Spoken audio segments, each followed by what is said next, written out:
तर आता आपल्याला वापस एक काम लागलेलं आहे. तुरी बघताय ना तुम्ही, या तुरीच्या बाजूची थोडीशी कपाशी बाकी होती ती फेकायची.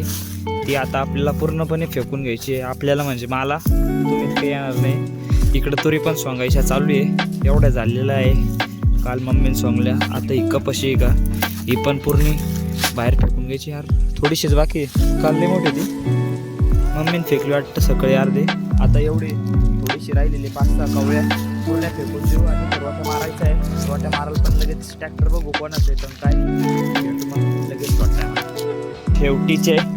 शेवटीचे 4-5 झाडं फेकून देऊ आता. हे बघा काही आपण जवळच्या जवळ फेकून दिलेले इकडे पुरं काढायला आणि तिकडे मधले पूर्ण जाळून टाकलेले पूर्ण आहे का.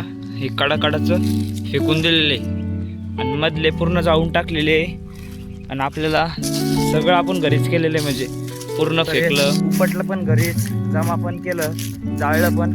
जर बाहेरून जर उपटून घ्यायचं असतं तर याचेच 800-900 रुपये लागले असते उपटायचे आणि गोळा बिळा करायचे 400-500 रुपये घेतले असते रोजाना. म्हणून आपण पूर्ण घरीच केलं. आपल्याला काही काम नाही राहत ना क्लासून आल्यावर.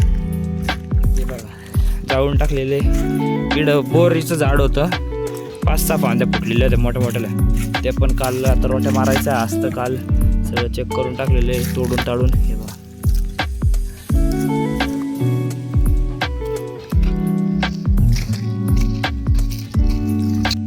तुरी पण वाळत चाललेलं आहे आता पूर्ण. जर तुम्ही आपले दररोजचे ना ब्लॉग्स बघत असाल कंटिन्यू तर आपण कपाशी रानात मागं मेथी, कोथिंबीर, लसूण, वांगे, कोबी, मिरच्या लावलेल्या दाखवत मी तुम्हाला. हे बघा ही मेथीची झाडं आहे, मेथीची भाजी आहे. इकडंच लसूण आहे, लसूण पण चांगला झालेला आहे. हे बघा लसणात तर काही विशेष नाही. मेथीची भाजी पण एकदम बऱ्यापैकी चांगली आलेली आहे. कोथिंबीर ते 4-5 आहे का खाली लसणाचे बारे, हे पण लसणाचं आहे. मेथीचं, कोथिंबीर ही पण मेथीचे. इथं पालक आहे, या मिरच्या आहे पूर्ण इकडच्या साईडनं आणि याच्याच पलीकडच्या साईडनं इथं वर मला कोबी आहे. हे बघा आपल्या नारळाच्या झाडाला नारळ पण चांगल्या प्रकारे आलेले आहे. कालच 2-3 तोडलेत मी खायला. म्हणजे की मला इथं काही दिगले नाही पण पाणी भरपूर दिगलं. असे 3 झाडं आहे आपल्याकडे नारळाचे पूर्ण.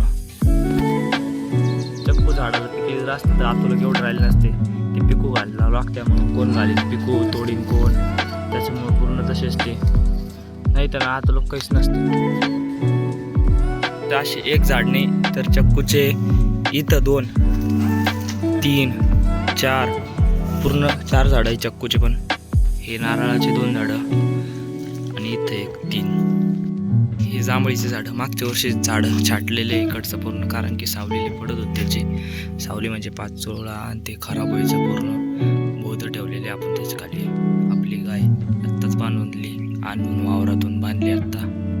घरी कैरी आणून टाकलेले आहे आणि आता हे कापूस बसायचा आहे. किती घाण झालं बघा पूर्ण. आता या कैऱ्यांचा कापूसाचंच आहे ते बोंड कधी फुटतील काय. थोडेफार फुटलेले आहे, थोडेफार तसेच बाकी आहे.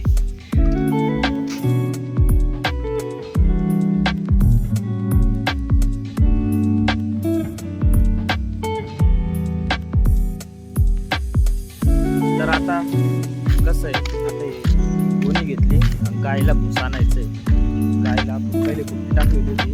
आता हे बघा भूस इथून खालून भूस घ्यायचे टाकलेलं आहे का ते गोणी भरून आणायचं. म्हणजे तिला दिवसाला 2 गोण्या लागतात पण आपण त्याच्यात कुट्टी आणि कपाशी चरायला सोडतोय. तर त्याच्यामुळं फक्त आता संध्याकाळचंच 1 गोणी फक्त भूस आणायची. जेव्हा पूर्ण धरण भरून सांडवा खोदलेलं होतं ना तेव्हा इथून पाणी वाहत होतं. हे पहा हे लाकूड पण तिकडूनच वाहून आलेलं आहे पाण्यातून वरतून.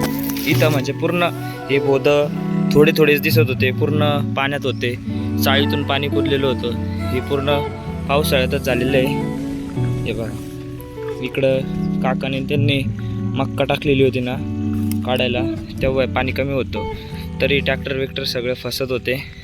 हे बघा हे पूर्ण पाण्यात होतं, इकडून पाणी येत होतं सगळं. म्हणजे तिकडून तर भरपूर पाणी होतं, जाता सुद्धा येत नव्हतं. इथूनच आपल्याला आता इथून भूस घ्यायचं आहे. गोणीभर भूस घेऊन घेऊ गावडीला. हे बघा आता एवढं गोणीभर भूस घेतलेलं आहे आणि मला भूस आणायला एकच कंटाळा येतो. त्याच्यात ते पांढरं असतं का बारीक बारीक ते असं उडतं आणि एवढी खाजू येते तो विशेष नाही. म्हणून मला भूस आणायला जीवार येतं आणि लय लांब आहे ते आणायला.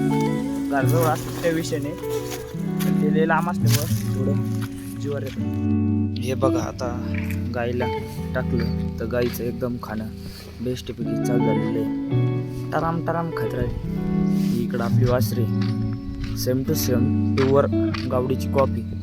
काहीच बदल नाही, फक्त तिला अजून शिंग आलेलं नाही तर बा डोळ्याच्या बाजूला पूर्ण तसंच काळं आहे पूर्ण. म्हणजे गाईला जसं आहे का सेम टू सेम तसे, फक्त तिला अजून शिंग यायचे बाकी. शिंग पण आलेले थोडे पूर्ण म्हणजे ब्लॅक अँड व्हाईट पीस आहे दोन्ही पण. गाईला पण तसंच आहे का डोळ्याच्या बाजूला काळं, कपाळावरती इथं पण पूर्ण तशीच काळी व्हाईट. आता वासरेच बघा, हे बघा इथं पण पूर्ण डोळ्याच्या बाजूला काळे चट्टे पूर्ण ब्लॅक अँड व्हाईट पीस आहे, जे काही विशेष नाही. तर आता आजचा ब्लॉग इथं समाप्त होतोय. भेटू आपण उद्याच्या व्हिडिओमध्ये लवकरात लवकर. आपल्या चॅनलला सबस्क्राईब